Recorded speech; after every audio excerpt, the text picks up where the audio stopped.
Pero la mirada que voy a proponer yo pues es una mirada complicada, porque nosotros, claro, no hablamos de recursos, pero tenemos 2 días para hablar con los chicos y las chicas, 2 días, o sea, 2 horas, y tenemos que sacarle partido al asunto.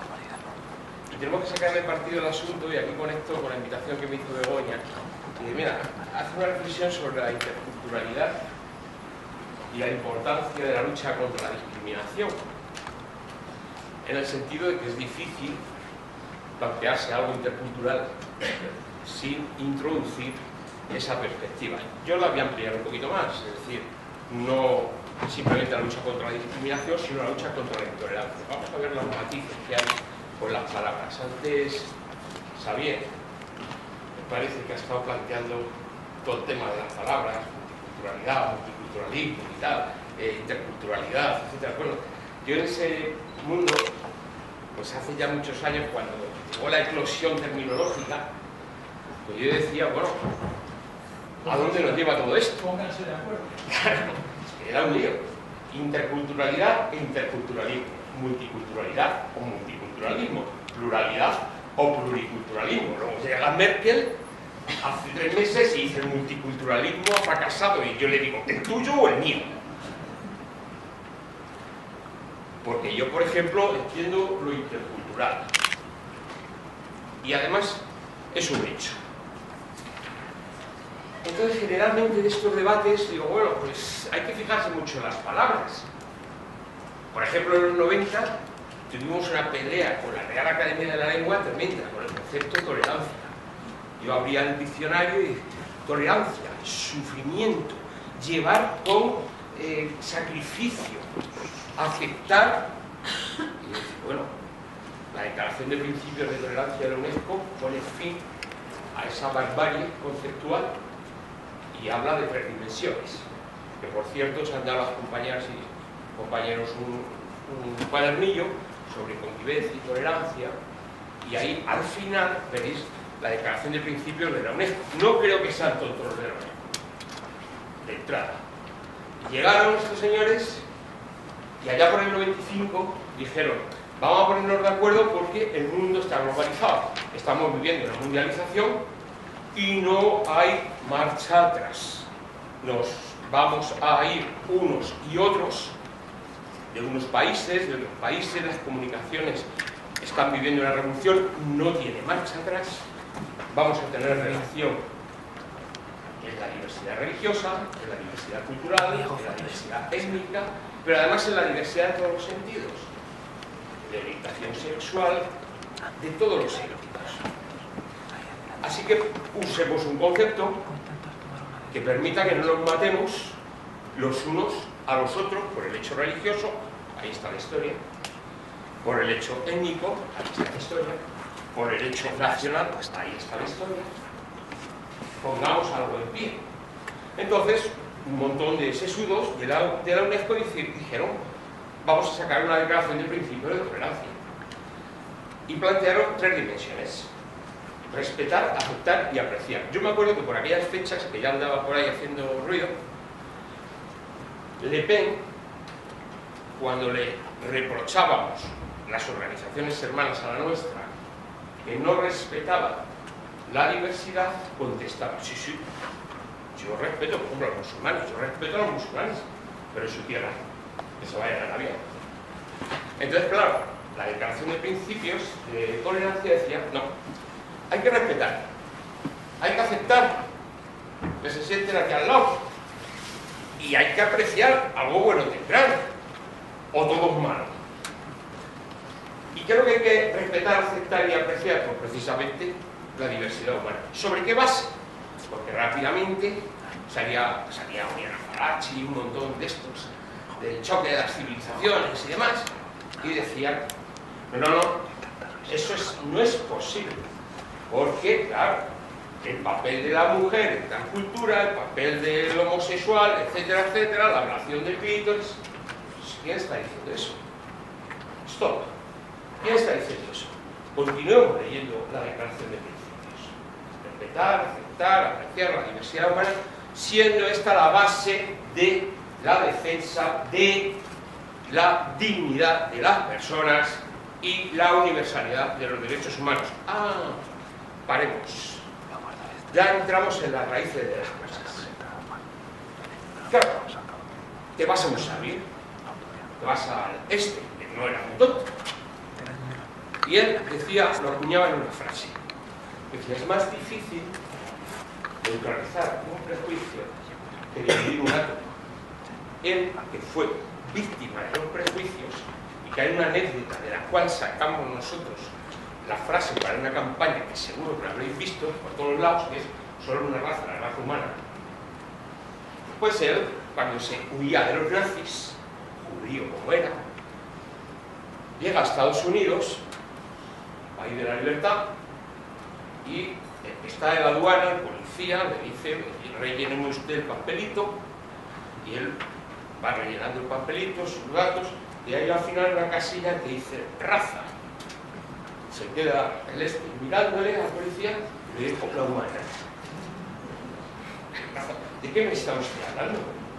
Pero es que, dejadme que me eche un whisky, no voy animando, El otro día tuve el mismo debate, años después, ni más ni menos que con un organismo que se ha creado para defender la igualdad de trato y la no discriminación. Y dice, por origen racial o étnico. Entonces yo levanto la manita y digo, ¿me puede explicar a alguien esto del origen racial? Porque aquí seguimos utilizando la raza y el origen racial como si no pasara nada. Mire usted, si todos los genetistas, si todos los analistas de poblaciones, si los biólogos, si la propia UNESCO en 1948 saca la declaración en contra del concepto de la raza y dice que la raza no existe, lo que decía vamos, ¿a qué seguimos atizando a conceptos que no se pueden enfrentar y nos pueden llevar a la hecatombe? Pero no le precisamos, es que entonces no se fijan. No, sí se fijan. Lo que pasa es que luchar contra la corriente es tan difícil que cambiar incluso el uso del lenguaje es francamente difícil. Y estamos en el lenguaje. Antes he comentado las digresiones sobre el lenguaje. Fijaros, hablamos la misma lengua y podemos no entendernos. Pero necesitamos llegar a acuerdos de qué usos dar a determinados términos, porque es que si no, podemos no dar ni dos pasos juntos. Yo me preguntaba cuando teníamos hace ya años cómo aprovechar la oportunidad que tenemos de los micro recursos que tenemos para llegar a las aulas. Seleccionamos un público muy concreto. Siempre nos han dicho en los colegios, ¿por qué no lo hacéis con niños y niñas más pequeños y tal? Se pueden hacer cantidad de cosas, pero nosotros fuimos precisamente por la otra dimensión que antes os explicaba, es decir, para prevenir conductas lo más peligrosas posible, nos fuimos a una edad 13, 14 años, donde se preguntan muchas cosas, se utilizan muchos sesgos y se plantean muchos problemas. Entonces seleccionamos fundamentalmente esa franja de edad, 12, 13, 14, 15 años. Y os preguntaréis, bueno, entonces, ¿estos qué vienen a aportar aquí? Pues venimos a aportar una idea de sensibilización preventiva, atacando el prejuicio, precisamente lo que decía que era tan difícil de neutralizar. ¿Y cómo atacar el prejuicio? Ahí os lo dejo. Porque el sabio decía que eso era muy difícil. Y nosotros somos unos voluntaristas tremendos y vamos a atacar el prejuicio. Pero pensadlo. Si yo llego a una aula y me encuentro con chavales de 14 años que me dicen, mira, tío, nos están invadiendo, que no, que esto es de aquí, que los españoles primero, que hay una invasión cultural, que necesitamos un nuevo CIF, que te dicen cosas así, y no te lo dice uno, ni dos, sino te lo dicen en muchos sitios, pues te encuentras con que a lo mejor el prejuicio propagado hace una mella espectacular. Y entonces te encuentras con que ni el mundo de las ONGs ni el mundo del profesorado tiene una batería de intervención para neutralizar el prejuicio, además, de manera rápida. O sea, no podemos hacer una disquisición doctrinaria, no podemos hacer un máster para explicar a los chicos qué es la interculturalidad y de dónde venimos y a dónde vamos. Tenemos que neutralizar el prejuicio rapidito, con la misma rapidez que se lanza el estigma y que se lanza la hostilidad y que se construye un chivo expiatorio en clase. Y diréis, bueno, tampoco es tan dramático. Yo digo que sí, y esa es la otra parte de mi experiencia. Yo he atendido a 1.200 víctimas, en su mayoría jóvenes. 1.200 víctimas son muchas víctimas, y a lo mejor jóvenes y adolescentes. Y nosotros estimamos que se están produciendo incidentes y delitos de odio, ahora os aclaro el concepto, pues al menos 4.000 al año, que nosotros detectemos. El gobierno no tiene nada detectado, ni tiene siquiera mecanismo, que es lo más grave. Por tanto, no se detecta, no existe, no hay problema. Los alemanes reconocen, pese a ellos, que hay 24.000 incidentes y delitos de odio en Alemania. Los británicos, que son un poquito más rigurosos, hablan de 64.000. Los suecos, que son un país con 5 millones de personas, hablan de 5.000 y pico. Nosotros, los representantes policiales, cuando han ido a reuniones internacionales, pues decían que habían detectado 6, 4. Yo cuando estaba con ellos me miraban a mí, yo no sé nada, eso es el Ministerio del Interior, que apechugue. Nosotros lo que sí tenemos es una estimación, que es la cifra que os he dado, y lo que sí tenemos es la experiencia de haber trabajado con víctimas, jóvenes, adolescentes y también mayores. Una persona a la que tengo mucho respeto fue el eurodiputado Glyn Ford, que hizo el informe Ford de los años 80 sobre el racismo, la xenofobia y la intolerancia en Europa. Entonces, en un repaso extraordinario, habló de 70 y tantas medidas para frenar el avance del racismo y la xenofobia. No quiero ni entrar en ese terreno, para no ponernos nerviosos. Solo puedo decir que venimos de Atenas, y Atenas se ha convertido en un estado policial. Hay agresiones a los inmigrantes, los mismos policías hacen identificación por perfil racial en la calle, y Amanecer Dorado, el partido nazi, tiene tomadas las calles de Atenas. Como hace unos meses estuvimos en Hungría, y en Hungría podemos constatar como un partido como el Jobbik, que el nombre, si lo traducimos, si lo castellanizamos, dice Movimiento por una Hungría mejor, y no va a estar una Hungría mejor, y con una España mejor, todo mejor. Pues resulta que tiene 44 diputados y que pide hacer listas de judíos, y que su brazo armado se dedica a hacer cacería de gitanos y cacería de migrantes. Y tiene 44 diputados. Y los analistas con los que hemos estado nos dicen que las elecciones europeas pueden ser terribles. Terribles. Hay gente que solo habla de racismo y xenofobia. Yo digo, mal hecho, mal hecho. ¿Por qué? Porque no solo racismo y xenofobia. Hay antisemitismo, islamofobia, hay homofobia, hay misoginia. Domináis los conceptos, ni me detenéis. Y si no los tenéis ahí en el cuadernillo. Hay otros, por ejemplo, que os voy a bajar a tierra, porque hay que hablarlos, porque lo que nos permite el lenguaje es la mediación para interpretar la realidad. Entonces, si las palabras no tienen, si no tenemos palabras para interpretar cosas, pues no las podemos ni señalar. Cuando yo hace muchos años dije en una reunión de fiscales, ¿y ustedes por qué no acometen el problema de la aporofobia? Me dijeron, ¿aporo qué? Yo no soy un palabra de glosa, fobia, odio, aversión, rechazo a los pobres. Pero eso ha existido siempre, como la intolerancia ha existido siempre en la historia de la humanidad. Es la historia, nuestra historia. Entre los que tienen poder y no poder, la riqueza y no riqueza, entre los que están excluidos y los que están incluidos. Pongamos elementos al campo. Hace unos meses lo veíais por la televisión. Tuvimos una con un señor abogado que decía que había que acabar con las personas. Él hablaba con los indigentes, no con las personas sin hogar, ese sería el concepto. Ese abogado de 21 años fue por un juicio donde estábamos, que había ya 4 cabezas rapadas, jovencitos, que casi matan a un chico que era una persona sin hogar, escoria para él, le dejaron paralítico, estuvo un mes en coma. Por eso los prejuicios y las conductas derivadas de esos prejuicios generan daños y pueden generar daños irreparables. Por lo cual yo les digo a los educadores y a las educadoras, no me hagáis un análisis puramente teórico, bajar al territorio del dolor. Claro, cuando queman a Rosario Ingrinal, están considerando que Rosario Ingrinal no vale, la desprecian. Es una vida sin valor.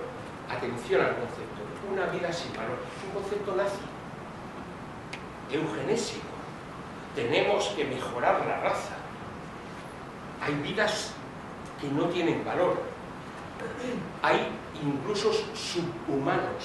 Eso lo decía el Instituto de Higiene Racial de Hitler. Hay incluso gente que no llega a ser ni siquiera subhumanos, son cosas. Claro, ese camino de no reconocer el valor de las personas nos lleva a un punto de llegada, que se llama Auschwitz. Nos lleva a Auschwitz.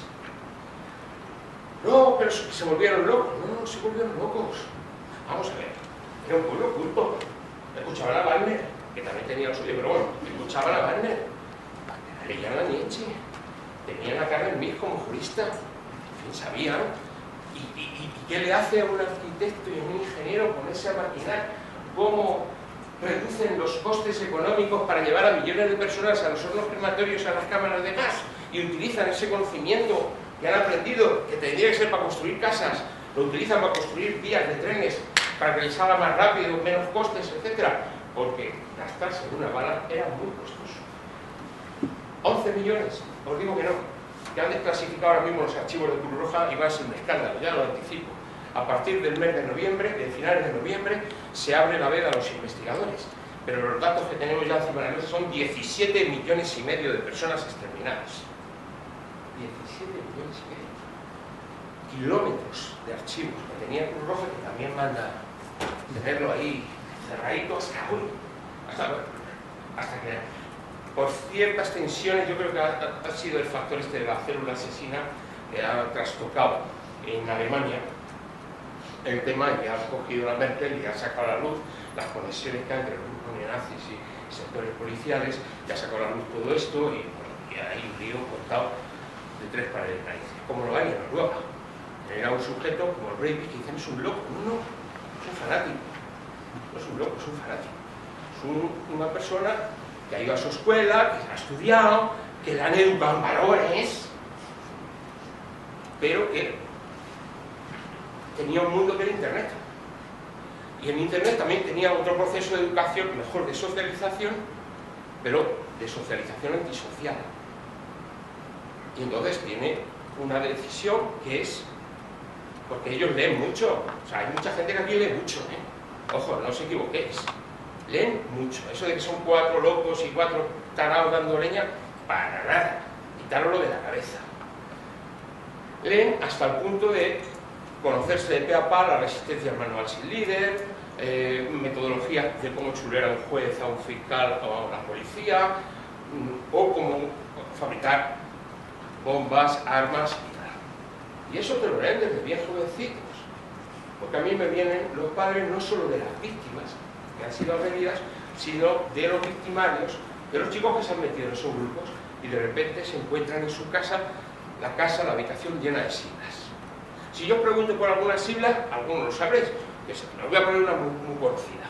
Pero a ver, hacer reflexión. Si veis en el aula, en un encerado, un 88, ¿sabéis qué quiere decir? Sí, ¿todo el mundo? El profesorado antiguo no está rejuvenecido, ¿eh?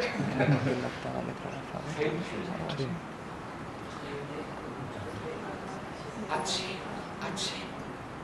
Y si yo os digo 18,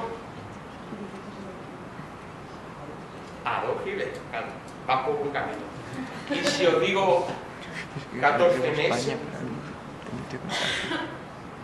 va 14 14 palabras de un nacional socialista. Hay que defender la raza blanca y a los niños blancos y conseguirles un futuro mejor. Lo hizo David Lang, un asesino de judíos que mató a un periodista, un locutor que era judío, que era antirracista, y dentro de la cárcel diseñó 14 palabras que, dichas en inglés, francés, castellano, etcétera, venían a decir lo mismo. Son sus mantras. Y si vemos el fútbol los lunes y vemos lo que pasa detrás de las porterías, y vemos, por ejemplo, una muy conocida, Ultrasur, pero vemos las S así. Pues son las sigrunas, las runas nazis. Y están saliendo todos los domingos. Y están por la tele todos los días. Y los de Hungría ven que en Madrid, en el Bernabéu, sus coleritas hacen lo mismo. Y se comunican, pero se comunican en tiempo real, y se comunican en internet, y se comunican en Twitter. Y están en clase, y ahora pues dicen, bueno, ya no más móviles. Pero es igual, se comunican en el pasillo. Y cuando llegan y amenazan, a un adolescente le dicen, te vas a enterar. Voy a llamar a mis colegas, mis camaradas, dicen, y vienen, me esperan. Mientras tanto, el profesorado no se ha enterado de nada. Los padres menos. Y la policía dice que es cosa de chiquillos. Nos falta reflexionar la práctica. Porque nosotros vamos, damos 4 cosas, dicen los chavales, esto se entiende. No tienen la solución, pero entienden. Y a la salida de clase se acerca uno y dice, a mí me están amenazando, no sé qué, no sé cuándo, ¿qué puedo hacer? Y podemos hacer muy poco. Lo primero, que se les tome en consideración. Lo segundo, que no se deje a la víctima sola. Y lo tercero, cortar radicalmente toda la hostilidad que podamos ver. Porque si no se hace eso, y aquí el profesorado tiene una responsabilidad tremenda, y me diréis, bueno, pero esto no sucede con los de primaria. Bueno, pues con los de primaria hay que tener esa perspectiva para no llegar ahí. Y hay que desactivar ese camino, porque el camino está lleno de infecciones que nos llevan ahí.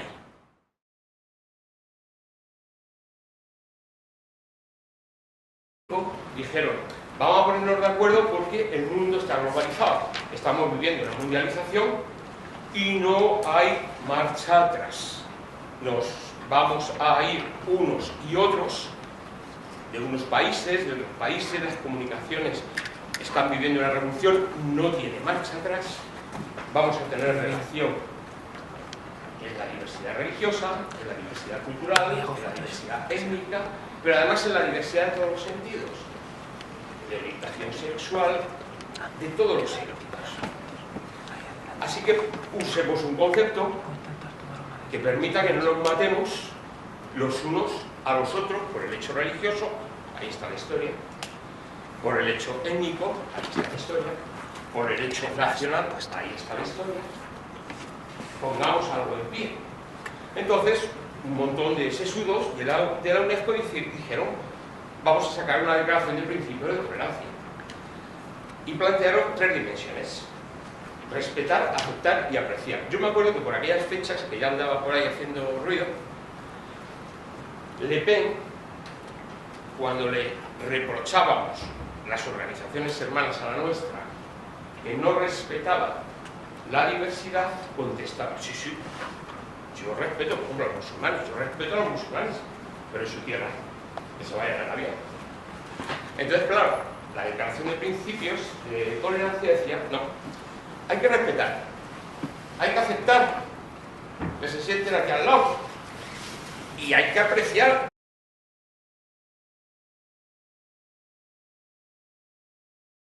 Pero la mirada que voy a proponer yo pues es una mirada complicada, porque nosotros, claro, no hablamos de recursos, no los tenemos 2 días para hablar con los chicos y las chicas, 2 días, o sea, 2 horas, y tenemos que sacarle partido al asunto. Y tenemos que sacarle partido al asunto, y aquí conecto con la invitación que me hizo Begoña, y mira, hace una reflexión sobre la interculturalidad y la importancia de la lucha contra la discriminación, en el sentido de que es difícil plantearse algo intercultural sin introducir esa perspectiva. Yo la voy a ampliar un poquito más, es decir, no simplemente la lucha contra la discriminación, sino la lucha contra la intolerancia. Vamos a ver los matices que hay Pues generalmente de estos debates digo, bueno, pues hay que fijarse mucho en las palabras. Por ejemplo, en los 90 tuvimos una pelea con la Real Academia de la Lengua tremenda, con el concepto de tolerancia. Yo abría el diccionario y tolerancia, sufrimiento, llevar con sacrificio, aceptar. Y yo decía, bueno, la Declaración de Principios de Tolerancia de la UNESCO pone fin a esa barbarie conceptual y habla de 3 dimensiones.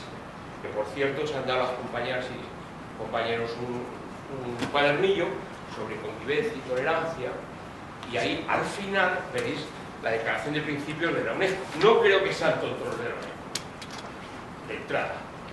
Llegaron estos señores y allá por el 95, palabras, antes Xavier, me parece que ha estado planteando todo el tema de las palabras, multiculturalidad, multiculturalismo y tal, interculturalidad, etc. Bueno, yo en ese mundo, pues hace ya muchos años, cuando llegó la eclosión terminológica, pues yo decía, bueno, ¿a dónde nos lleva todo esto? Pónganse de acuerdo.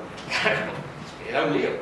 Interculturalidad e interculturalismo, multiculturalidad o multiculturalismo, pluralidad o pluriculturalismo. Luego llega Merkel hace 3 meses y dice el multiculturalismo ha fracasado, y yo le digo, ¿el tuyo o el mío?